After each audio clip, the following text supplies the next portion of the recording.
want you because you can feed them. They want you because there is something they want to tap from you. But when it is gone, there will be no more. It is the only one friend who stays. Even when you're trouble, even when everybody's gone. And his name is Jesus.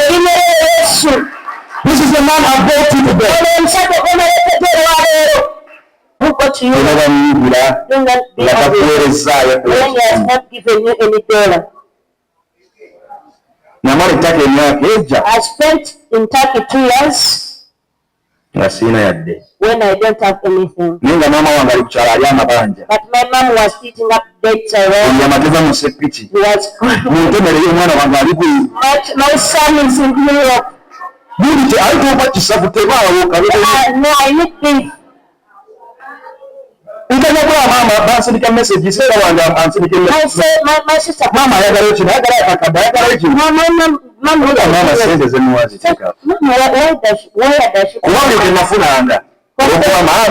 tell you what. Because people know that when you get Europe, it's not about money, my dear. If it's not God, you cannot make it. I went to the factory. We were ironing suits. So they put me on the machine that uses steam. This machine, even the Turkish people don't want to use it. They use the people like me who went and I don't have it. So he knows that man on the camera. He was working in the same factory. After 6 months, I felt like I was dying. Because the steam enters your bones. Not two people that died, I know. Died. I went in the season when it was winter.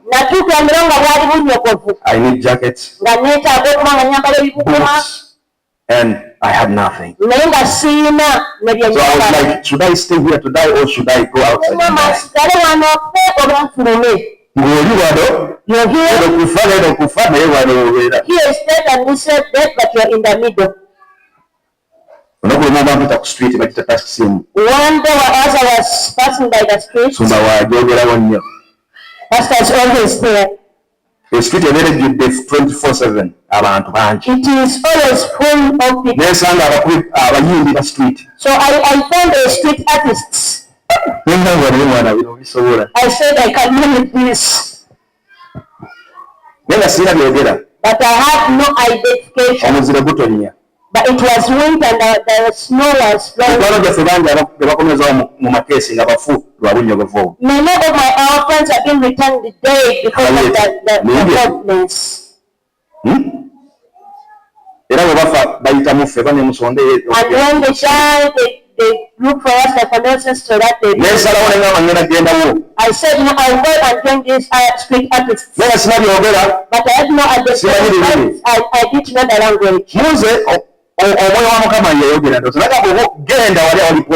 me, maybe the Holy Spirit told me that go to the police. And see from there, I had no papers that allows me to be in touch. I didn't have them. But the Holy Spirit is always smart. I heard the voice saying that you just have to learn 2 songs in time. Even with the artist, you can even sing with attention. So I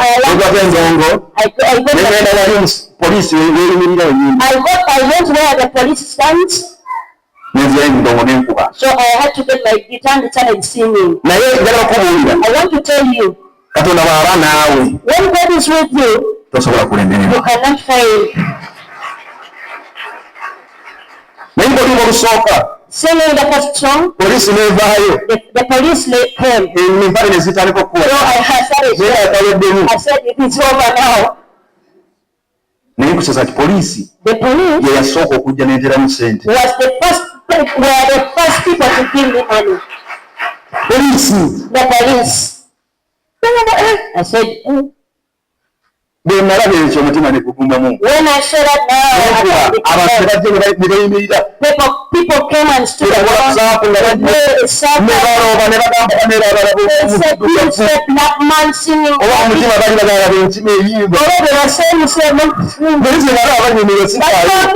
said, they are enjoying, I never mind. Because sometimes they call us the monkeys. They think we have no house, we sleep in the trees. And one of the ones, which city do you sleep in? I said, in Uganda we have houses. That's what, and maybe that's what they are. So they gave me money. I left that place. When the money is more than the amount I was earning monthly from the company. So I had to buy the boots and the coats and everything. So the life changed. I remained the same. So I had to write and say I teach the guitar, the piano. And I also teach English, bring your children. They called me. I got jobs. So be wise. I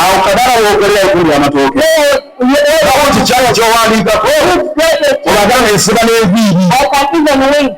Get someone who doesn't have money to when only having 50,000 will come and one day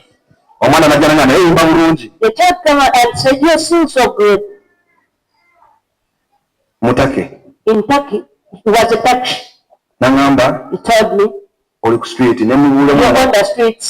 And I said, I don't have a house, I don't have anything, I don't have a shelter. I'm just on the street. The first day he told me, we have a cafe there. We have to if you want to drink coffee, tea, soda, food, come.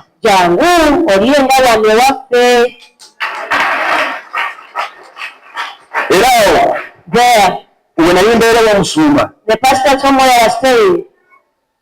I left now the black food. Then I started eating the Turkish dishes. They are preparing. One of the problems that I had, I was always hungry.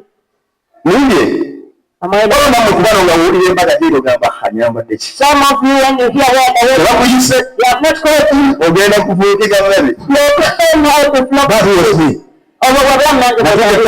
When I reached Turkey, I ate. I ate until when I say the chimara, that's why you see that when people go,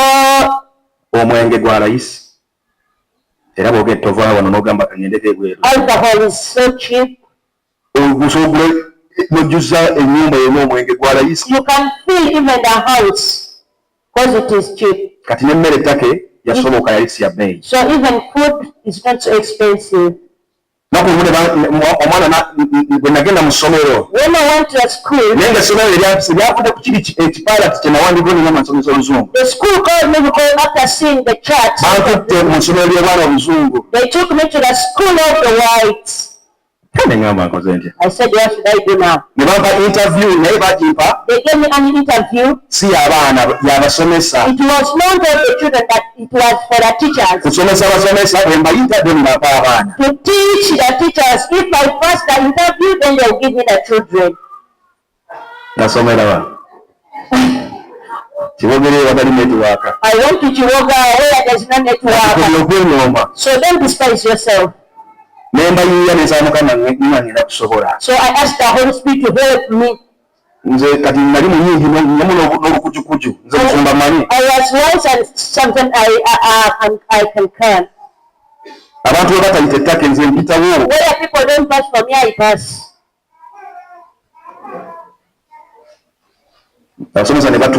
The teachers sat. So I went with my guitar. Nasomye ku alphabet ku YouTube. I'd learned some alphabet from the YouTube. I started.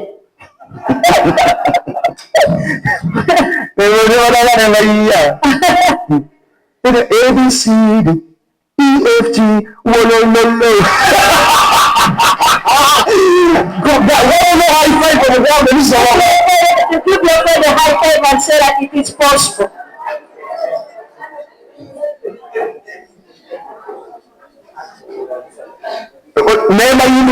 So I made them to sing. When they start, they enjoy.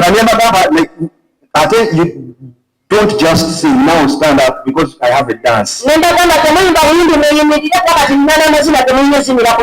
make them to dance.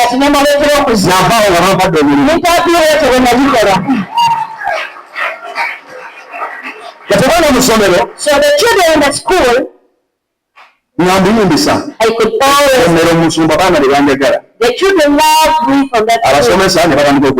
Even the teachers now started feeling hatred. We are feeling embarrassed. So when the says and come to me. At one day, when you sing good, there is this competition like America's Got Talent. Can you register? You will make it.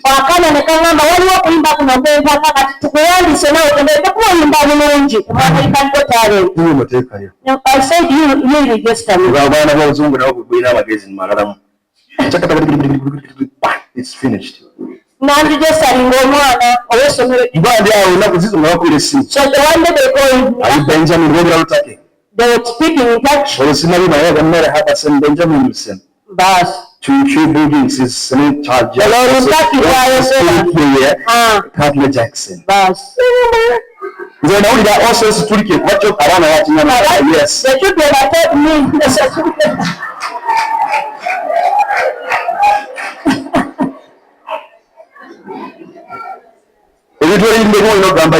Some of the people only have to say yes. The man comes, he wants to marry you. No. The years will pass you. Some of the things have to say yes. I went for the first interview. I passed the interview and they loved me. I went to the second interview. They loved me. The third interview was the main stage. It was so good. I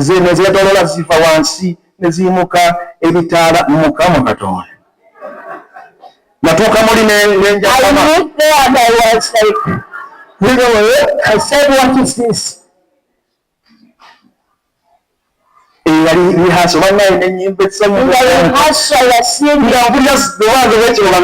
went down from Chiboka, was not in the competition. The competition day. I came, but they are singing. They are from German, from where? I was saying, God, what are we doing here? If God has gone before your destination, I will believe it's God in front of you. Even the biggest rocks, the mountain, it doesn't matter what is in front of you. It's God in your journey.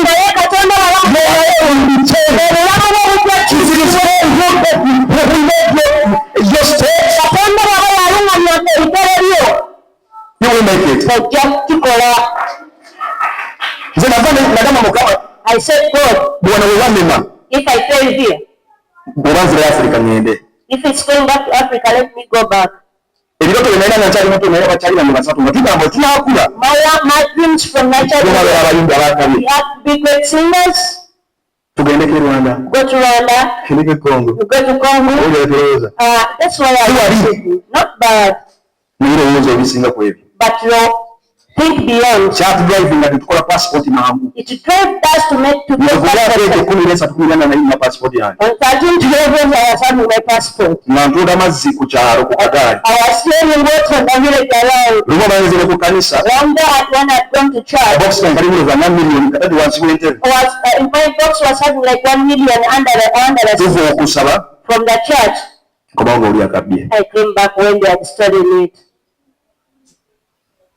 Even when you don't have Satan came to steal, kill, and destroy. That's why you have to keep your life in praying. I was having even never thought of leaving my money because I was all selling water. When I sang, 4 judges. In 4 seconds. I sang. Our judgment may be the judges were over. They changed. You know what in their ears.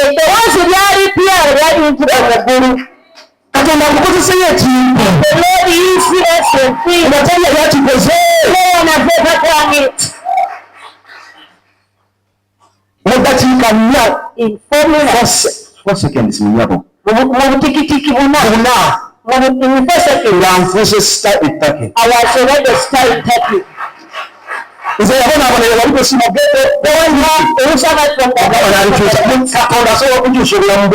change your life in 4 seconds, in 1 second. So I said, whom should I take? I'm the singer. I'm the artist. In somewhere where God take you and feel I have to walk along. God lifts you. Come to me, come to me. No. Give some time to think. Be live with TV, national TV at Turkey. It was on the national television of Turkey. It was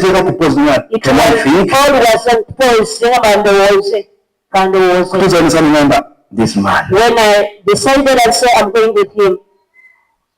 Competition. I was now I came on the semi-finals. That's where I stopped. That abantu balondanga ku simu ngolaba ku screens nga messages ziyitanga mazzi naye navaawo bangamba tekisoboka kati zino ensi nkulu tosobola kuva eri bweru bazijja kuswala bazitako mu lukujukuju naye tizoke era kasigala ndi buwanguzi omuntu okuva ekiboga eri enzigi ne zeggula. From there, other doors opened.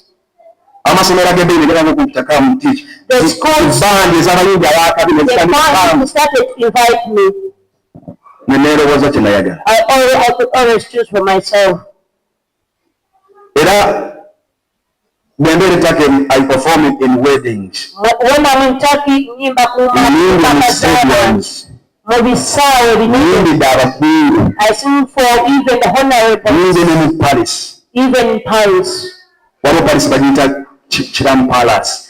Endala bagiyita Sultan Erieyo. Bakungu bukale baleberayo. Bakungu honorables that always was there, the majesties. Bagala ku mikolo gyabwe ogenda mu kaddugala nzazze nze nja kuyibira abakulu. They are all white here and they only black. And I from Chiboga. Members books and members in the when I said, go home and bathe.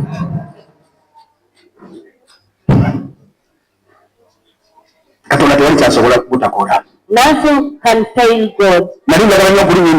I always wanted to go out the place. I'm not speaking this around, and I don't have reason why I should boast upon about you. I know where I've got the greatness of God you're worshiping. Boarding pass. I was keeping my boarding passes. I said I want to count the planes that are boarded, and I could always keep them. One day they said that I found the bag is full. I said they are useless, so I kicked them out. I've boarded many planes. All the Suleimans that I perform on 85% genuinely outside. When I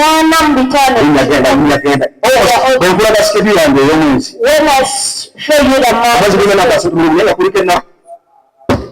like I always have been 28 days when I'm performing. Then I said, what do we use the buses? God does not see the work is the last one from the that's what was on me. Nothing like that. I went out and I felt like crying. I never looked back to what had happened, all that had happened in my life. Believe God. Praise the Lord. Amanya gange nze Maka Wikirifu Nkwanga ow'Ekijabijo akulembera obuweereza bwa Liberation of God's People Ministries International Lugala Kijabijo. Omubuulizi ensonga y'okwenyuma gy'ayogeddeko. Okwenyuma kuleetedde bangi okulemerera okubaako we batuuka. Kubanga okwenyuma kukunafuya, okwenyuma kukulemesa okubaako ky'otuukako. Naye tugamba abantu bonna bekkiririzeemu abavubuka abato ennaku zino ndabayo ekintu mu ggwanga kyesanyukidde ti abavubuka abato bekkiririzaamu agezeeko oba yeesimbawo oba akola ki yekkiririzeemu kubanga omulembe gumaze emyaka mingi ng'abakulu bokka beetukkiriza nti be basobola okukola ebintu era ne babikola bulungi. Tusaba n'abakulu abali mu gavumenti, abali mu malwaliro, abali mu security lwadde nammwe mwekkiririzaamu kituufu naye naffe mutuwe ku mukisa. Naffe mutuwe ku mukisa. Bw'olaba omwana omuto nga yeesimbyewo muzzeemu amaanyi. Bw'olaba lwadde nina omwana gwe nabadde ndaba eyeeruweeru yeesimbyewo ali mu myaka nga 25 n'ensanyuka kubanga yekkiririzaamu. Kati tuve ku kwenyooma tubeeko kye tukola kubanga buli lwe tunenyoome tugenda kwekulaakulanya ebintu. Bonna abavumbuzi abakoze ebintu ebinene basazeewo obusazi kugamba nti kangezeeko n'asuula eri okwenyooma n'agezaako olubala n'afuna obuwanguzi. Abooluganda Mukama yeebazibwe ng'amannya gange mpitibwa Seguya Lawrence nga ndi mubuulizi wa njiri. Ekintu ky'okwenyooma kino omubuulizi kyayogeddeko ti ebiseera ebisinga abavubuka tumanyi tetusobola. Olwaki edda kyakolebwanga nti abakadde be baalina ensonga ezimu ze baakolanga mu Bayibuli. Kuba kati ogenda n'otunuulira Dawudi, bw'osoma sitole ya Dawudi baatandika omufukako amafuta nga wa myaka 12. Naye olw'okwenyooma Dawudi kwe yalina, Dawudi yatuuka ng'alaba tasobola. Era Dawudi agenda okulinnya ku bukulembeze ndowooza ng'awezezza emyaka nga 34. Dawudi ng'agenda ku bukulembeze. Naye kati era ogenda n'olaba nti Katonda era ku mirembe gye era yakozesanga abavubuka be yayitanga ba Samwiri bonna baabayitanga nga bavubuka. So kati buno bwe bubaka benteera bwensindikira omuvubuka ali eyo. Muvubuka gwe teweenyooma. Mu buli mbeera yonna Katonda asobola okukukozesa. So teweenyooma, ddamu amaanyi, ogume omwoyo mu linnya lya Mukama waffe Yesu Kristo.